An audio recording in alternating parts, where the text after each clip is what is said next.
Hello friends, welcome back to electrical topic. तो चलिए हम नेक्स्ट क्वेश्चन से स्टार्ट करते हैं। आज का क्वेश्चन है, तो फ्रेंड्स अगर आप इस चैनल पे नए आए हो तो प्लीज़ चैनल को सब्सक्राइब करके बेल आइकन जरूर ऑन कर दें, क्योंकि ऐसे ही नॉलेजेबल क्वेश्चन इस चैनल पे आपको डेली के डेली मिलते रहते हैं। अगर आपने इससे पीछे वाले क्वेश्चन अगर आपने नहीं देखे हैं तो प्लीज़ चैनल का डिस्क्रिप्शन बॉक्स विजिट करें, वहाँ पे आपको पिछले क्वेश्चन का लिंक मिलेगा, उससे देख के आप क्वेश्चन जो देख सकते हैं। अगर आपको क्वेश्चन समझ में नहीं आता है, क्वेश्चन का कोई पार्ट समझ में नहीं आता है तो प्लीज़ कमेंट करके ज़रूर बताएं, मैं इसको नेक्स्ट वीडियो में ज़रूर इम्प्रूव करूँगा और आपको समझाऊँगा।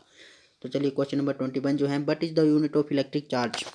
इलेक्ट्रिक चार्ज की यूनिट क्या होती है। सो फ्रेंड्स ऐसे क्वेश्चन जो छोटे छोटे क्वेश्चन होते हैं बहुत ही इंपॉर्टेंट क्वेश्चन होते हैं, जो कि हर बार परीक्षा में पूछे ही जाते हैं। तो इलेक्ट्रिक चार्ज की यूनिट जो होते हैं आपने हमेशा ही याद रखना है, कुलम। इलेक्ट्रिक चार्ज का यूनिट जो होता है वो कुलम होता है। और धारा का इकाई जो होते हैं, धारा मीन्स की इलेक्ट्रिकल की इकाई जो होती है वो एम्पेयर होती है। मीन्स की करंट की इकाई क्या होती है, एम्पेयर। और वोल्टेज की इकाई होती है वोल्ट। और पावर जिसको शक्ति कहा जाता है उसकी इकाई होती है वाट। तो करंट हो गया, पावर हो गया, वोल्ट हो गया और इलेक्ट्रिक चार्ज हो गया। तो एक ही क्वेश्चन से आपको 4 क्वेश्चन जो वो क्लियर होते हैं। तो नेक्स्ट क्वेश्चन की तरफ बढ़ते हैं। नेक्स्ट क्वेश्चन एक सिंपल सा लेकिन इंपॉर्टेंट क्वेश्चन है। इसमें जो है, निम्नलिखित में से किस पदार्थ की प्रतिरोधकता सबसे कम होती है। Which material is expected to have least resistivity. Means की किसकी जो प्रतिरोधकता रेजिस्टिविटी जो वो कम होती है, कॉपर की, लेड की, मरकरी की या जिंक की। तो फ्रेंड्स आपने हमेशा याद रखना है, अगर आपको ये चारों ऑप्शन आएंगे तो इसमें जो कॉपर की रेजिस्टिविटी जो सबसे कम होती है, क्योंकि ये सबसे अच्छा चालक होता है। क्योंकि जिस पदार्थ में मुक्त इलेक्ट्रॉनों की संख्या सबसे अधिक होती है उसकी प्रतिरोधकता जो वो सबसे कम होती है। क्वेश्चन नंबर 23 जो है एक सिंपल सा क्वेश्चन है लेकिन इंपॉर्टेंट क्वेश्चन है। इसमें क्या पूछा गया है आपको ये ध्यान से देखना है। तो इसमें पूछा गया है, निम्नलिखित में से किस प्रतिरोधक का साइज जो अधिकतम होगा। मीन्स की which register will be physically large in size. तो इसमें ऑप्शन दिया है 10 ओम, 50 वाट, 100 ओम, 10 वाट, 1 किलो ओम, 1 वाट, 1 मेगा ओम, 1.1.5 वाट। तो इसका राइट आंसर जो आएगा फ्रेंड्स वो आएगा ऑप्शन नंबर ए, 10 ओम 50 वाट। क्योंकि फ्रेंड्स यदि दो रजिस्टेंस समान कैपेसिटी के हैं तथा उनकी पावर जो रेटिंग जो वो अलग अलग हैं, तो जिस रजिस्टेंस की पावर रेटिंग जो ज़्यादा होती है, मीन्स की जो पावर रेटिंग जो ज़्यादा होती है, मीन्स की वाटेज ज़्यादा होती है, तो उसका रजिस्टेंस का साइज भी अधिक होगा। क्योंकि जिसकी पावर रेटिंग अधिक होगी उस रजिस्टेंस का साइज जो है वो बड़ा होगा। तो ये इसका जो है राइट आंसर आ जाएगा। तो इस बार नेक्स्ट क्वेश्चन जो है देखते हैं कि बहुत ही इंटरेस्टिंग क्वेश्चन है और इम्पोर्टेंट क्वेश्चन भी है।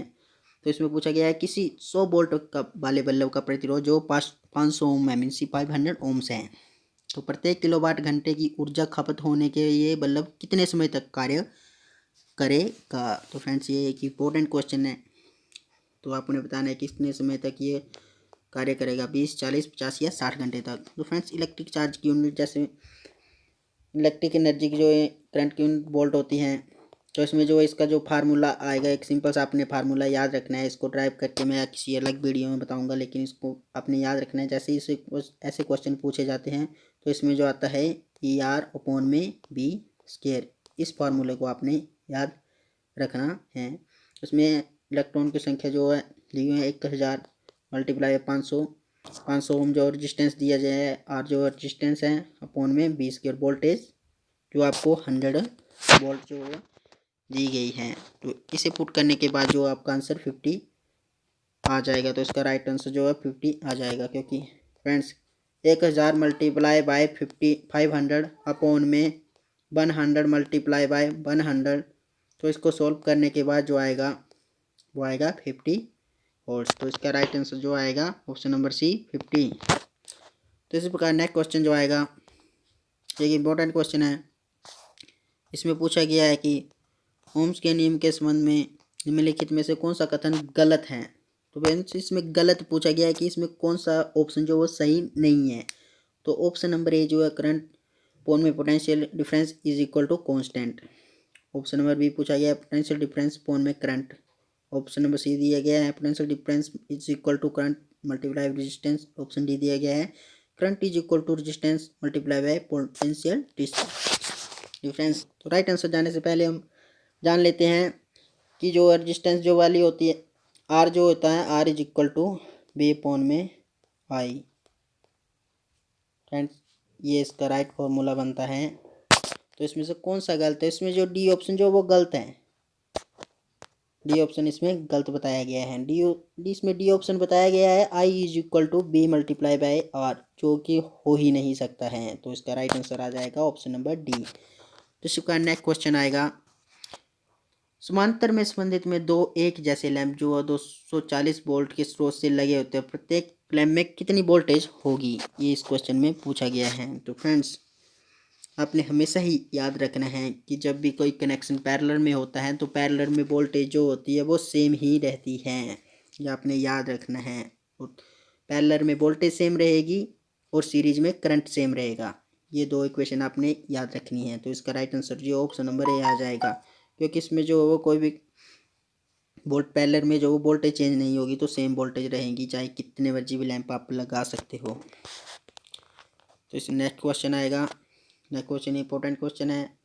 तो धारा प्रवाह के परंपरागत सिद्धांतों के अनुसार धारा प्रवाहित होती है। तो इसमें जो ऑप्शन दिए गए हैं, ऑप्शन नंबर ए यादृच्छिक बिना किसी नियम के, ऑप्शन नंबर बी धनात्मक से ऋणात्मक की ओर, ऋणात्मक से धनात्मक की ओर, यानी ऑफ डायरेक्शन, यानी positive to negative, negative to positive, यानी ऑफ डायरेक्शन। तो फ्रेंड्स इसका राइट आंसर जो आ जाएगा ऑप्शन नंबर बी, क्योंकि फ्रेंड्स धारा प्रवाह के परंपरागत सिद्धांतों के अनुसार जो धनात्मक में वो जो पॉजिटिव टू नेगेटिव फ्लो करती हैं।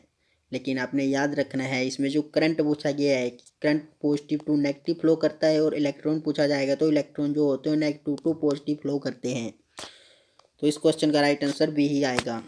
तो इस प्रकार नेक्स्ट क्वेश्चन जो आएगा, नेक्स्ट क्वेश्चन एक इम्पोर्टेंट क्वेश्चन है लेकिन एक प्रैक्टिकली क्वेश्चन है। इसमें पूछा गया है, एक टेक्नीशियन कहता है कि वोल्टेज मापने के लिए वोल्टमीटर को श्रेणी क्रम में लगाया जाता है, मीन्स कि सीरीज में लगाया जाता है किसी वोल्टमीटर को, और टेक्नीशियन भी कहता है कि समांतर में। तो कौन सा सही है? तो फ्रेंड्स आपने बताना है कि वोल्टमीटर को सीरीज में लगाया जाता है या पैरेलल में। तो फ्रेंड्स इसका राइट आंसर आ जाएगा ऑप्शन नंबर जो है वो बी, टेक्नीशियन भी सही कहता है, क्योंकि हमेशा ही जो वोल्टमीटर जो वो पैरेलल में लगाया जाता है, ना कि सीरीज में। सीरीजों में एम्पेयर मीटर लगाया जाता है ताकि वो पूरी एक्यूरेट रीडिंग दे, और वोल्टमीटर की जो पैरेलल में लगाने से ये पूरी एक्यूरेट रीडिंग देगा। अगर हम इसको सीरीज में लगा देंगे तो ये अपने अंदर की वोल्टेज काउंट करेगा, जो सर्किट में जो वोल्टेज उसका वो सही से अनुमान नहीं लगा पाएगा, इसलिए इसको हम पैरेलल में लगाते हैं। तो इसका नेक्स्ट क्वेश्चन जो आएगा, आदर्श धारा स्रोत में शून्य होता है and ideal current sources had zero. तो इसका राइट आंसर जो आ जाएगा ऑप्शन नंबर ए, इंटरनल कंडक्टेंस, क्योंकि फ्रेंड्स आदर्श करंट सोर्स का आंतरिक रेजिस्टेंस वो अनंत होता है और यह सोर्सेज के पैरेलल में लगा होता है, तथा धारा स्रोत की आंतरिक चालकता जो वो शून्य होती है, इसलिए इसका right answer option number A आ जाएगा, आंतरिक चालकता। तो फ्रेंड्स फाइनल आज का फाइनल क्वेश्चन जो आएगा, static electricity is produced by, static विद्युत निम्नलिखित धारा उत्पन्न होती है। तो friends static electricity is produced by, तो इसमें ऑप्शन जो दिए गए हैं, option number A chemical reaction, option B friction, induction, या बोथ फ्रैक्शन ऑफ रिएक्शन। तो फ्रेंड्स इसका राइट आंसर आपको जल्दी से सोच के बताना है। तो चलो मैं बता देता हूँ, इसका राइट आंसर जो आएगा ऑप्शन नंबर बी, क्योंकि फ्रेंड्स स्थैतिक विद्युत घर्षण जो क्रिया द्वारा ही उत्पन्न होती है। तो फ्रेंड्स वीडियो कैसी लगी कमेंट करके जरूर बताएं। ऐसी नॉलेजेबल वीडियो को देखने के लिए वीडियो को लाइक और चैनल को सब्सक्राइब करना ना भूलें। Thank you.